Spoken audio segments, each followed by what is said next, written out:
بسا اوقات ایسا ہوتا ہے کہ ایک ہی جگہ پر خاتون اور مرد جیسا کہ میاں اور بیوی کھڑے ہو کر نماز پڑھ دیتے ہیں. دیکھیں ایسا طریقہ آپ کی نماز کو باطل کر سکتا ہے. اگر آپ ایک جگہ پر کھڑے ہو کر نماز پڑھنا چاہتے ہیں تو آپ کو تین میں سے کوئی ایک کام کرنا ہوگا. اس طریقے سے آپ کی نماز درست ہوگی. سب سے پہلا طریقہ یہ ہے کہ خاتون اور مرد کے درمیان کوئی رکاوٹ ہو, جیسے میز, صوفہ یا کوئی پردہ لگا ہو, کوئی ایسی چیز ہو کہ جسے عرف میں عام طور پر لوگ رکاوٹ کہتے ہیں, تو پس اس مرد اور خاتون دونوں کی نماز درست شمار ہوگی.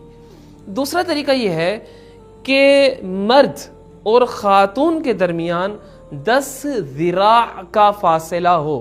یہ لفظ ذراع عربی زبان کا لفظ ہے, آپ اس کو یوں سمجھ لیں تقریباً یہ 4.5 میٹر بنتا ہے. تو دوسرا طریقہ یہ ہے کہ مرد اور خاتون کے درمیان 4.5 میٹر کا اگر فاصلہ ہو یا اس سے زیادہ کا فاصلہ ہو تو دونوں کی نماز درست ہو جائے گی.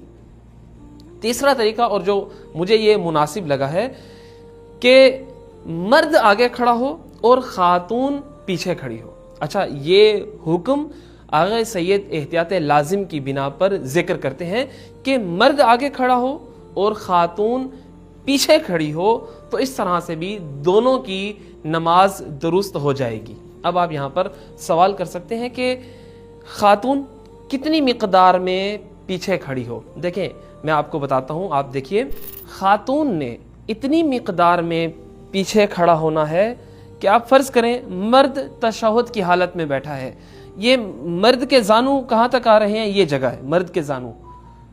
اب خاتون اتنی مقدار میں پیچھے کھڑی ہو کہ اگر وہ سجدہ کرنا چاہے تو اس کی پیشانی مرد کے زانوؤں کے برابر آئے. یہ آپ دیکھ لیں, یہ مرد کے زانوؤں کے برابر. اس سے پیچھے پیچھے اگر خاتون کی پیشانی آتی ہے تو خاتون کی نماز درست ہے, اگر خاتون اس سے آگے بڑھ گئی تو پھر یہ طریقہ درست نہیں ہوگا. اب یہاں پر یہ جو میں نے آپ کو مسئلہ بیان کیا, 4 پوائنٹ ہیں کہ جنہیں یاد رکھنا ضروری ہے. سب سے پہلا پوائنٹ یہ ہے کہ یہ جو میں نے آپ کو حکم بیان کیا, اس حکم کے اندر محرم اور نامحرم کا کوئی فرق نہیں ہے. یعنی یہ مرد اور خاتون کوئی فرق نہیں پڑتا, یہ محرم ہو, بہن بھائی میاں بیوی, یا نامحرم ہو, یہ حکم لاگو ہوگا.